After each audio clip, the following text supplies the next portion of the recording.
My name's Dawn Teare. I'm Professor of Biostatistics. I work very closely with James.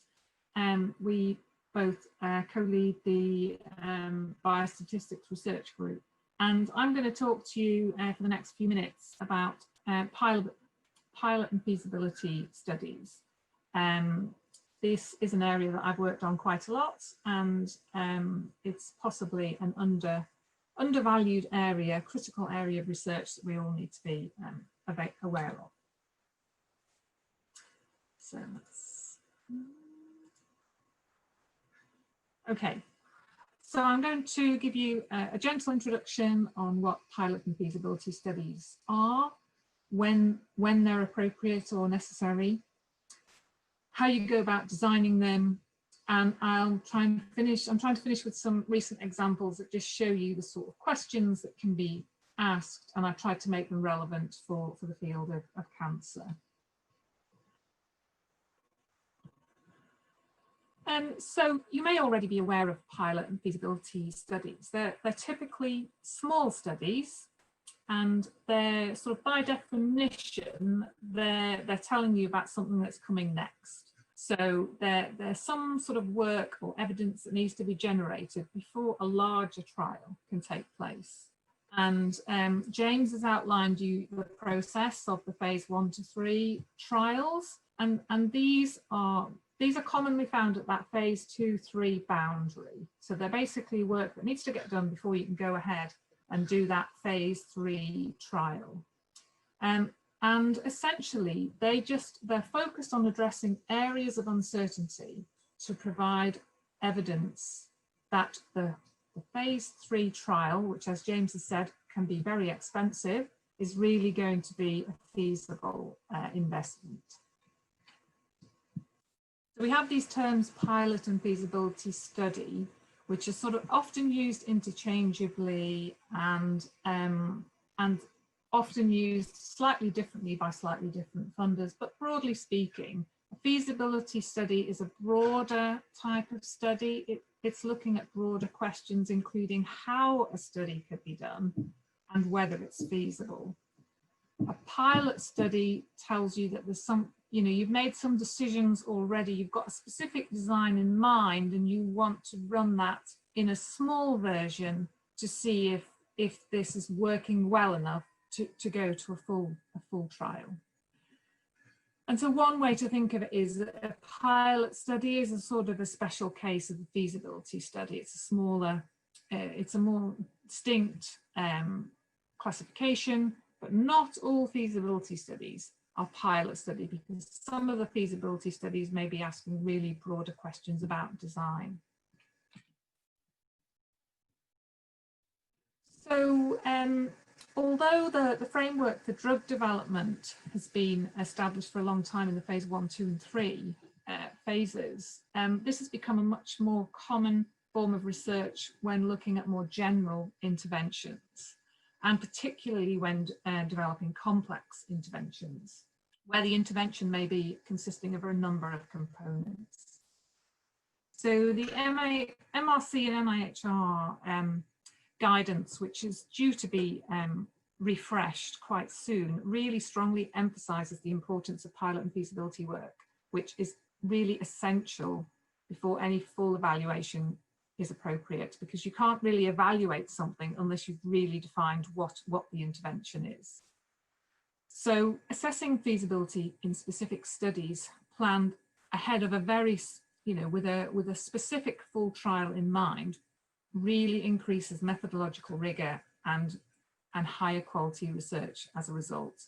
So as a result of this, many funders really expect to see results of pilot and feasibility work to judge if a full trial is worth funding. And moreover, they're prepared to fund such pilot and feasibility work themselves. So since the MRC guidance on complex interventions became established, there's been a lot more work on trying to agree on a firm framework for pilot and feasibility studies. In the past, I think, because for a number of reasons, various types of study could be called pilot and it wasn't necessarily representing a rigorous evaluation of anything. So this figure comes from work that Sandra Eldridge and the pilot and feasibility studies team have done, working really hard to develop a conceptual framework for designing, analysing and reporting pilot and feasibility studies. And this conceptual framework here has been widely adopted by many of the funders. So within the feasibility study context, the randomised pilot study is just one form of these studies. There can be other feasibility studies and non-randomised pilot studies. So the sort of questions then that you might want to ask in a feasibility study is, okay, you may have an intervention, but you're not sure what would be the best way of evaluating its impact, and you haven't quite decided which of a number of primary outcome measures is most appropriate in this context. Or you may be quite happy knowing what your outcome is, but you're not really sure that the intervention is really fully developed yet. Will it be acceptable to all stakeholders? Is it going to need to be modified in some way? And so you may have questions about outcome or the intervention or other questions as well. So these are some examples of feasibility.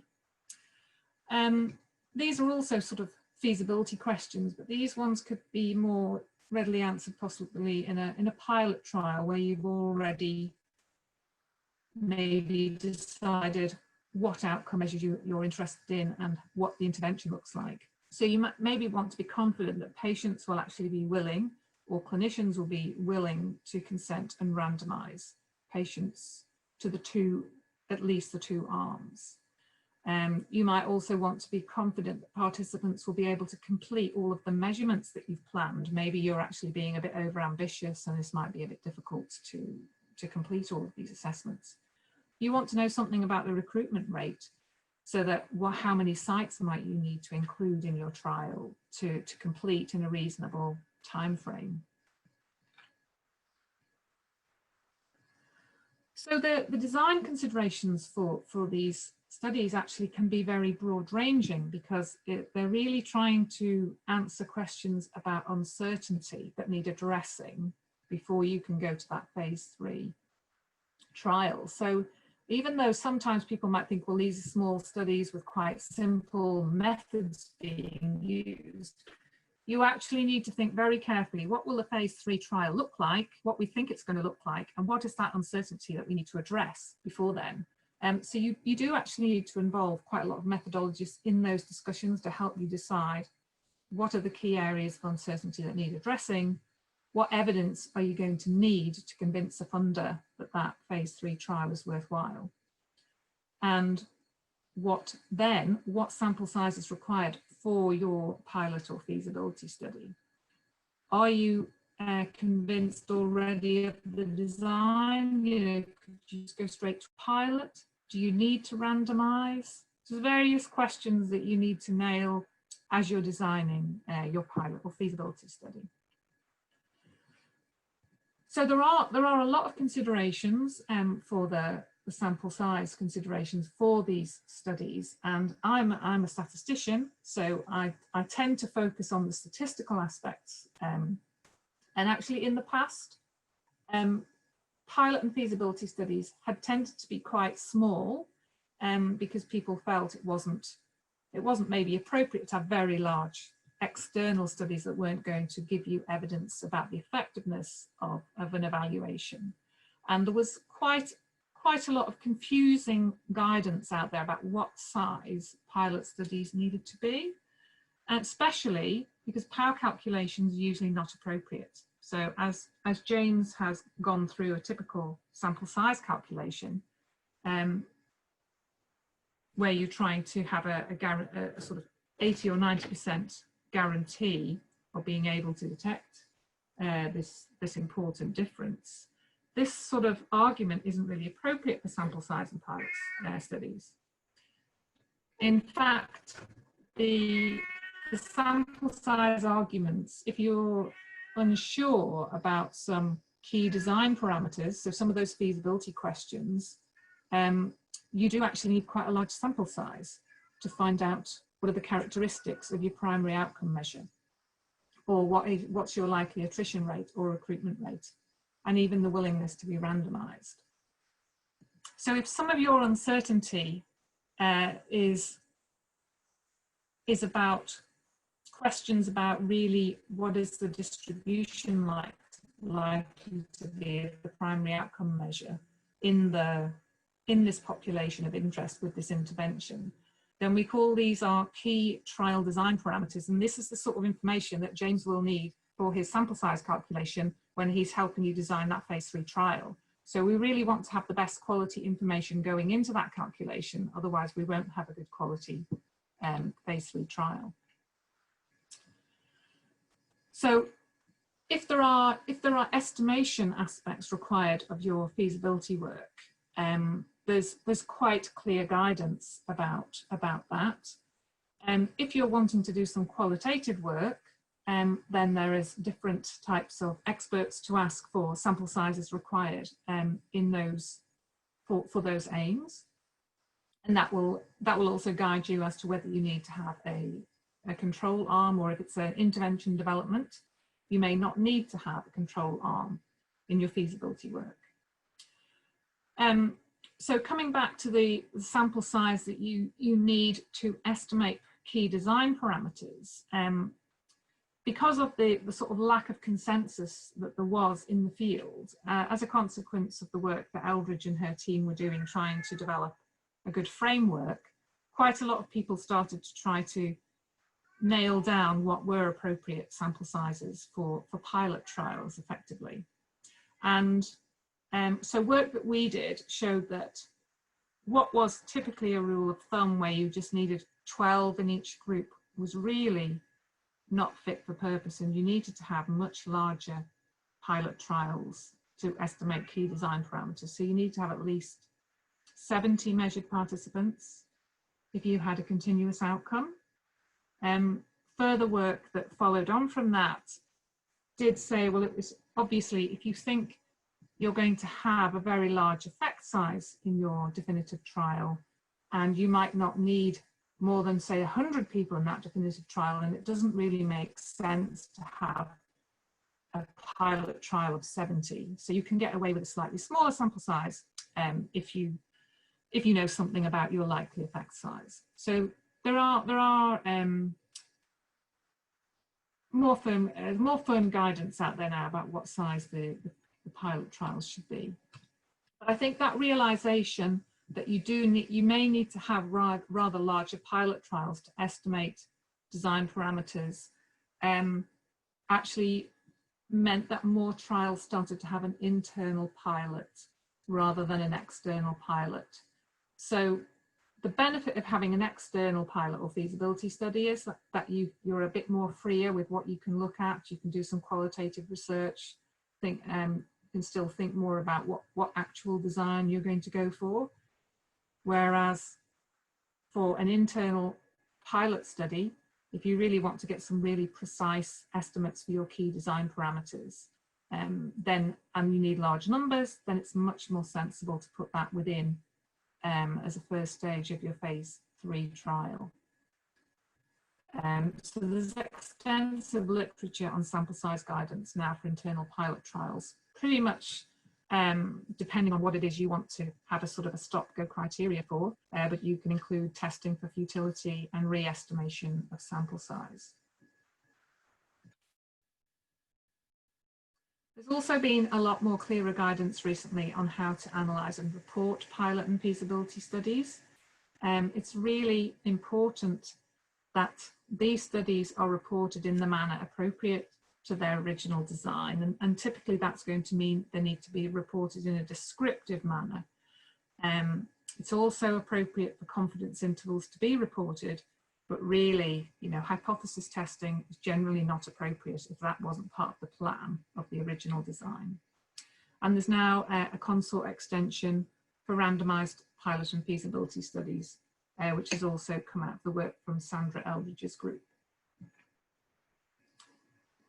So I've just finished, I've just got sort of 2 examples of pilot studies to finish with that I thought you might find of interest. They're not necessarily very well designed studies, but it just shows you the sort of questions that they ask. So the first one is actually a 2-arm randomized feasibility trial.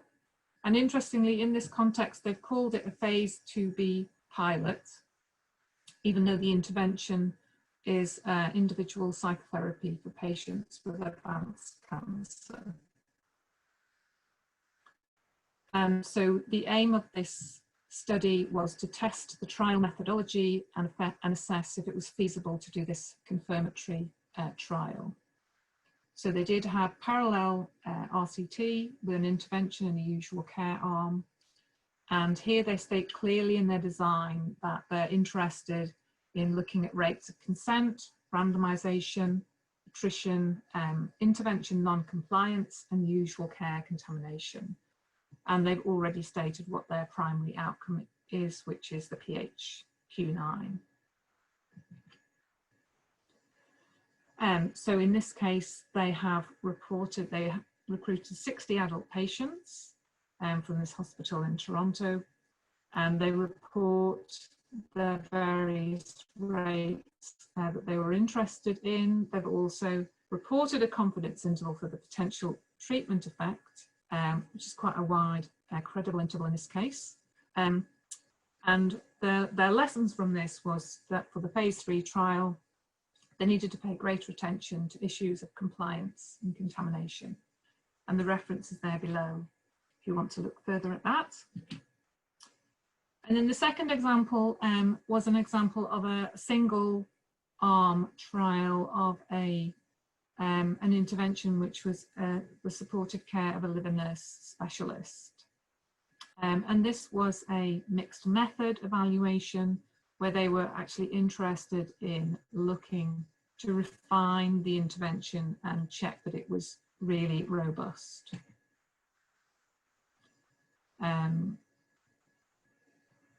So here's the sort of information about the setting, the results here. They felt that the intervention was acceptable to all participants, and they confirmed then that the various outcome scales they were interested in were suitable outcome measures. That's just 2 examples of pilot and feasibility studies. And the final slide then is just to give you some resources. An excellent resource put together by Sandra Eldridge and the pilot and feasibility studies team. The top reference there is really good.